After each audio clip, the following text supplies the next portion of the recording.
Assalamu alaykum daawadayaal halkani waa Garaa TV qodobadaan idinku soo gudbin doono wararkeenana waxaa kamid ah dawladda federaalka ee Soomaaliya oo gacanta ku dhigtay doonyo siday qaad sharci darro ah oo ay soo galinayeen dalka iyo Kenya oo durba ka hadashay arrinkaasi maxay tahay caqabadaha xilligani hor yaalla wasiirada cusub ee uu magacaabay ra'iisul wasaaraha dalka Maxamed Xuseen Rooble madaxweynihii hore ee dalka Xasan Sheekh Maxamuud oo ku gacan sayray dalab uga yimid magaalada Nairobi iskana diiday inuu ka qayb galo kulamo ay yeelanayaan mucaaradka Soomaaliya xukuumadda Somaliland oo bilowday dadaalo lagu badbaadinayo heshiiskii qaatume ee uu garwadeenka ka ahaa Allaha u naxariistay Cali Khaliif Galeyr ra'iisul wasaaraha dalka Itoobiya Dr. Abiy Ahmed oo ku eedeeyay dawladda Suudaan inay tababar soo siiso kooxaha qalalaasaha ka wada dalkiisa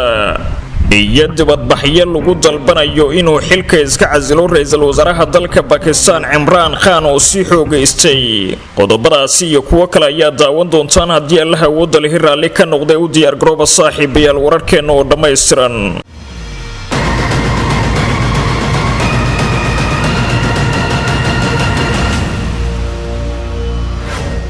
isku soo noqod habboon mar kale daawadayaal halkani waa Garaa TV xasuusnow haddii aad joogtid waqtiga salaada soo guda waajibka leh ku saaran dibna ugu soo laabo daawashada fiidiyowgan aynu ku bilowno daawadayaal sida aad ku maqlayseen raaca wararka Garaa TV Kenya ayaa walaa xoogan ka muujisay inay lumisay gabi ahaanba suuqeedii ugu weynaa qaadka kaasi oo ahaa Soomaaliya kadib markii dawladda Itoobiya ay si toos ah u bilowday dhoofinta qaadka ee magaalada Muqdisho iyadoo dhawaan diyaaradda Ethiopian Airlines ay ku soo bandhigtay garoonka aadan cadde ee magaalada Muqdisho sheexnadii ugu horeysay ee dalaga ka soo go'a beeraha dalka Itoobiya isla markaana ay sheegtay inay fasax ka haysato dawladda Soomaaliya ayaa arintaasi waxay carada ku sii kicisay xukuumadda Nairobi arintani waxay walaa xoogan si gaar ah ugu abuurtay beeralayda qaadka ee dalka Kenya iyo mas'uuliyiinta ka soo jeeda gobolkaasi iyadoo la tixgelinayo in muddo dheer ay Kenya gacanta ku haysay suuqa ugu ballaaran qaaradda Afrika ee loo beecgeeyo qaadka kaasi oo ahaa Soomaaliya sidoo kale Kenyaanka ayaa ku guuldareystay inay dhex galaan suuqa sababo la xiriira sicirka canshuuraha oo aad sare ugu kacay gudoomiyaha ururka ganacsatada qaadka ee dalka Kenya Kimadi Manjuri ayaa sidoo kale u sheegay warbaahinta in dawladda federaalka ee Soomaaliya ay gacan bira ku qabatay doonyo muddooyinkii aynu soo dhaafnay qaadka dhinaca badda ka soo galin jiray Soomaaliya gudoomiyuhu waxa uu sheegay in doonyahani ay si teelteel ah u dhex maaxayeen badweynta Hindiya laga soo bilaabo markii dawladda Soomaaliya ay xayiraada ku soo rogtay qaadleyda Kenya waxaana uu sheegay in haatan arrinkaasi ay ka soo horjeesatay dawladda Soomaaliya isla markaana dib loo soo celiyay doomo badan oo qaad laga saaray Kenya Manjuri oo hadlaya ayaa yiri in kastoo markii horeba lacaga xaddaaf laga qaadi jiray doonyahaasi oo aysan naga soo gali jirin wax fara badani haddana haatan dawladda Soomaaliya ayaa u dejisay qorshe kale oo waxa ay doonyaha dheereeya u dirtay badweynta Hindiya si looga hortago dhaqdhaqaaqa doonyahaasi qaadka geynaya magaalada Muqdisho waxa uu sidoo kale sheegay in dawladdu ay qabatay dhowr doonyood kuwaas oo qaadkoodii lagu qubay badda halka kuwa kalena dib loola soo celiyay oo ay iyagu si iskooda iskaga daadiyeen gudoomiyaha ururka qaadleyda ee Kenya waxa uu sheegay in dawladda Soomaaliya ay dhowrkii toddobaad ee la soo dhaafay si weyn u adkaysay amniga badweynta Hindiya si loo hubiyo in aysan Soomaaliya ka soo degin wax badeeco ah oo ka imaanaya Kenya arintani waxa uu sheegay inay bilaabatay markii ay Muqdisho ogolaatay in diyaaradda Ethiopian Airlines ay geyso magaalada Muqdisho qaadka ka soo go'a dalka Itoobiya gudoomiyaha ayaana ka codsaday dawladda Kenya inay wada hadal la gasho xilligani dhigeeda Soomaaliya si gacanta Kenya loogu soo celiyo suuqii qaadka ee Soomaaliya beeralayda qaadka ee Kenya ayaa sheegaya inay ku daaleen ismarin waaga soo jeetamayay muddada 7 bilood oo ka dhashay in Soomaaliya ay xayiraad ku soo rogto qaadka Kenya ilaa ay qaar badan oo kamid ah ganacsatada qaadka ee Kenya ay musulifeen isla markaana ay dalka iskaga baxeen dowladda Kenya ayaa haatan si weyn uga walwalsan in xitaa mustaqbalka ay waayi doonto suuqeeda ganacsiga ee Soomaaliya mar haddii Soomaalidu ay la qabsato qaadka ka imaanaya dalka Itoobiya oo ka raqiisan kan ka yimaada Kenya ee miirowga loo yaqaano. warbaahinta maxalliga ah ayaa tabisay in dowladda federaalka ee Soomaaliya ay u ogolaatay Itoobiya in ganacsi ay ku samaysato gudaha wadanka iyadoo ay taagan tahay xayiraadii lagu soo rogay Kenya. وهجاج إداود يالجرا تيف يا نجلا سعوتان هاتنا إنه أجن وربحين كوادان عقبضها أي وجهيان أما حل جنين لو جبا هي إنه يكجدبان وزير العصوبة الصومالية iyadoo ra'iisul wasaaraha dalka Maxamed Xuseen Rooble uu ku dhawaaqay golihiisa wasiirada ee ka mid noqonaya xukuumaddiisa muddaxileedka 4 bilood ee u harsan dawladda ayaa xilligani waxa soo baxaya caqabado waaweyn oo ay adag tahay inay ka gudbaan wasiiradaasi. xukuumadda cusub ee la soo dhisay oo ka kooban ilaa 70 xubnood ayaa waxa hor yaala arrimo dhowr ah oo ay adag tahay in ay wax ka qabtaan muddada kooban ee u harsan. wasiirada ee Soomaaliya waxa ka soo muuqday wajiye cusub oo aan horay loogu arki jirin siyaasadda Soomaaliya waxa sidoo kale dib u soo noqday qaar ka mid ah wasiiradii ku jiray xukuumadii Xasan Cali Khayre. magacaabista wasiirada cusub ee Soomaaliya waxay ku soo beegantay xilli xasaasi ah oo dalku ku jiro marxalad kala guur siyaasadeed lana filayo in dalku haatan si rasmi ah ugu dareero doorasho dadban. dhawaan madaxda dowladda federaalka ee Soomaaliya iyo kuwa maamul goboleedyada ayaa ku heshiiyay qaabka loo marayo doorashada dhamaadka sanadkani 2020 ilaa 2021. haddaba dadka Soomaaliyeed waxay isweydiinayaan maxay tahay caqabadaha adag ee xilligani hor yaala wasiirada lagu dhawaaqay iyadoo la wada og yahay in muddada u hartay ay tahay wax ka yar 5 bilood. ra'iisul wasaaraha cusub iyo golihiisa wasiirada waxyaabaha haatan laga filayo inay ku dhaqaaqaan waxa ka mid ah inay xudun u noqdaan hanaanka doorasho iyo amniga guud ee dalka. Rashiid Cabdullaahi Maxamed oo horay u ahaa wasiirka gaashaandhigga ee Soomaaliya ayaa rumaysan in ra'iisul wasaaraha waxyaabaha ugu horeeya ee ay tahay inuu fuliyo inay ka mid tahay dhaqangelinta heshiiskii maamul goboleedyada iyo dawladdu ay ku gaareen magaalada Muqdisho. waxaa laga doonayaa isaga iyo golihiisa wasiiradu in ay wax ka qabtaan hawlo aysan bilowgoodii wax ka ogeyn laakiin ay gadaal ka soo gaareen kuwaas oo ay ugu horeeyaan heshiiskii dawladda iyo kuwa maamul goboleedyada kaasi oo lagu jaangooyay doorashooyinka dalka ka dhacaya. golaha wasiirada ayaana la filayaa in ra'iisul wasaaraha ay ka caawiyaan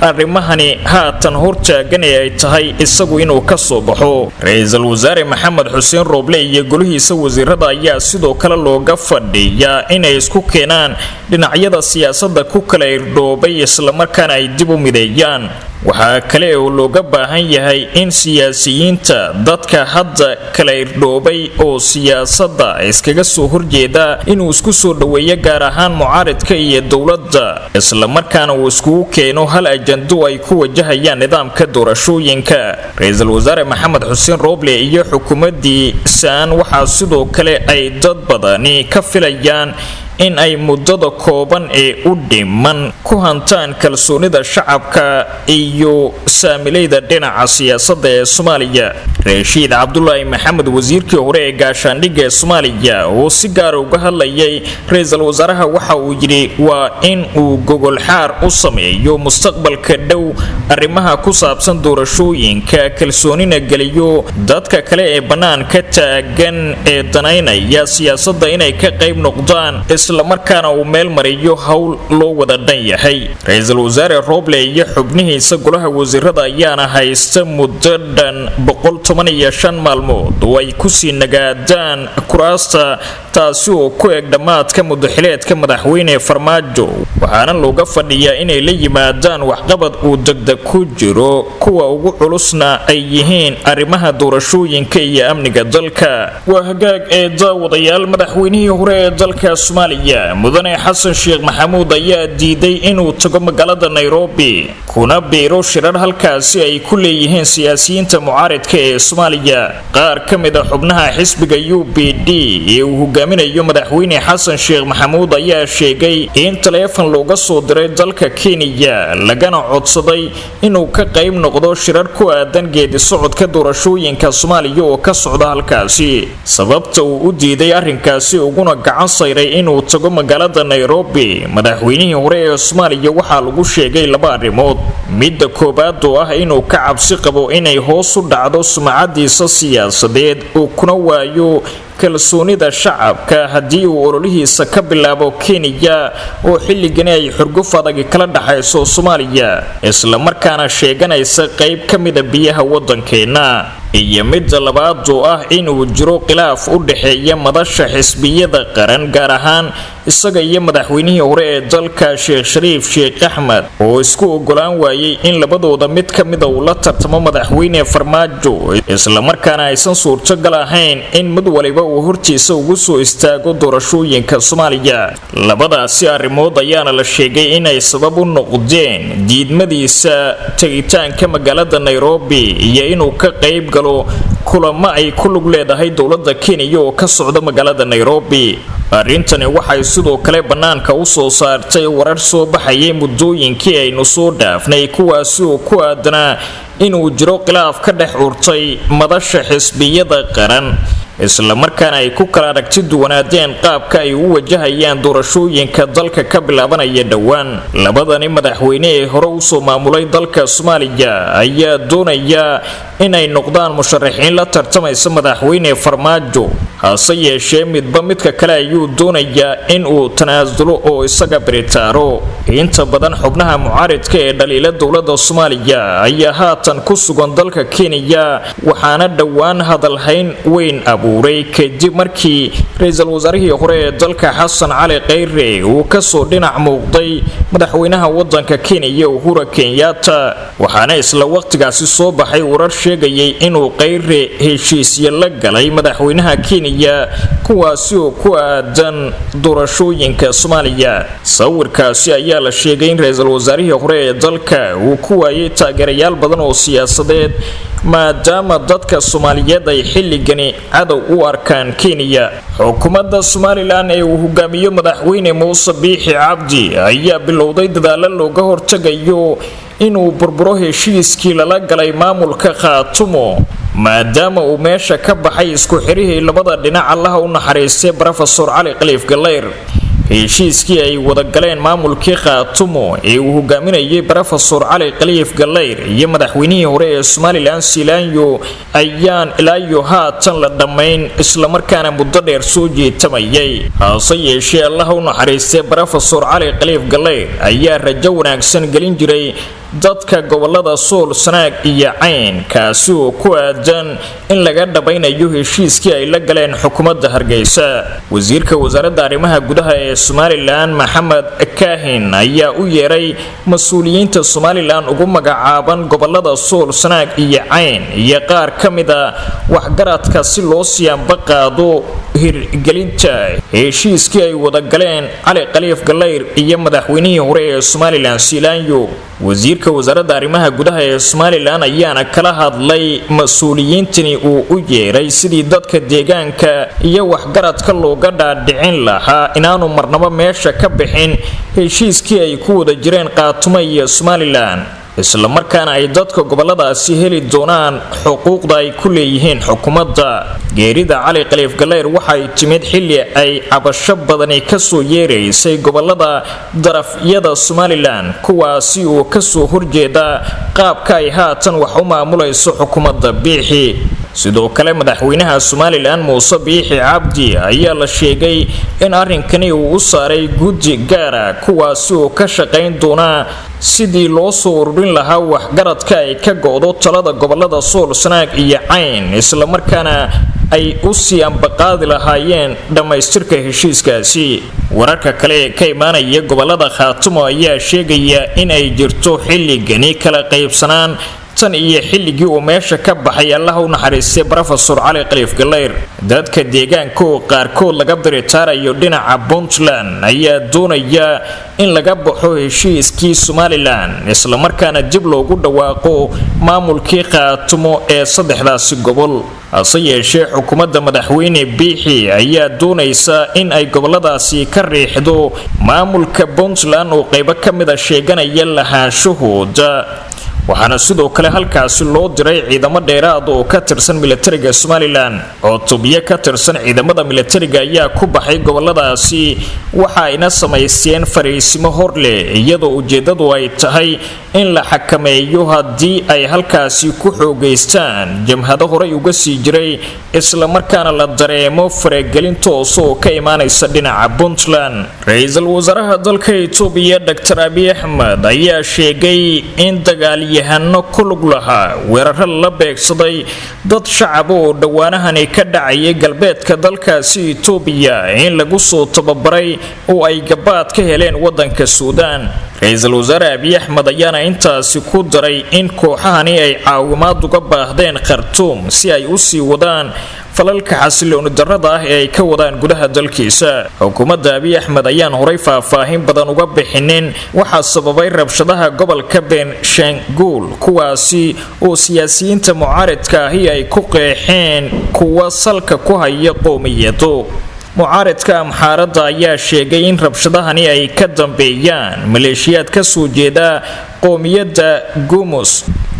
kuwaasi oo beegsanaya qoomiyadda amxaaradda. ugu yaraan 12 qof ayaa lagu dilay weerar ka dhacay aaga Makele toddobaadkii tagay halka 15 kalena ay ku naf waayeen weerar la mid ah oo dhacay bishii September. gobolka Blue Nile boqolaal qof ayaa lagu tababaray oo hub casriya lagu siiyay ayuu Abiy Ahmed u sheegay baarlamaanka wadankiisa isagoo ka hadlayay gobolka xasiloon darradu ay ka jirto ee Suudaan. inkastoo la qaaday talaabooyin guule oo lagu dajinayo xaaladda kuwii weerar ka geystay waxay u talaabeen gobolka Blue Nile wayna soo laaban doonaan marka kuwa nabadda jecel ay dayac muujiyaan ayuu yiri Ra'iisul Wasaaraha Itoobiya. Abiy Ahmed Ra'iisul Wasaaraha Itoobiya ma bixin faahfaahintaasi dheer oo ku saabsan rabshadahani iyo cidda uu tuhmayo inay ka soo abaabulayso dalka Suudaan kuna soo taakuleynayso in ay sii huriyaan colaadda dalka Itoobiya. waxa uu sheegay in boqolaal qof lagu xiray howlgal sifayna way ka qayb galeen militariga dalka Itoobiya kaasi oo intiisa badan ka dhacay galbeedka. Ra'iisul Wasaare Abiy Ahmed waxa uu sheegay in xukuumaddiisu ay si dhow la socoto halka laga soo abaabulayo dagaalyahanadani ku dhufo ka dhaqaaqda ka wada dalka Itoobiya. waxaana uu sheegay inay u talaabayaan qaar ka mid ah gobolada dalka Suudaan. Itoobiya ayaa muddooyinkii aynu soo dhaafnay waxa ka jiray xaalad kacsanaana iyo isku dhacyo u dhaxeeya qoomiyadaha wadankaasi oo isku diidan siyaasadda iyadoona boqolaal qof ay ku dhinteen rabshado isxigxigay oo ka dhacay gobolada wadankaasi Itoobiya. waa hagaag ee daawadayaal kumanaan qof oo ah taageerayaasha mucaaradka ayaa ku dibadbaxay magaalada ugu weyn dalka Pakistan ee Karachi iyagoo dalbanaya inuu xilka ka dago Ra'iisul Wasaaraha wadankaasi Imran Khan. waxay ku eedeynayaan in ay xukunka keensadeen militariga isla markaana doorashadii lagu doortay 2 sano ka hor ay ahayd mid lagu shubtay. banaanbaxyada magaalada Karachi ayaa ahaa kuwii labaad ee dhaca muddo 3 maalmood gudahooda waxaana abaabulku daleh isbahaysi ay ku midoobeen 9 xisbi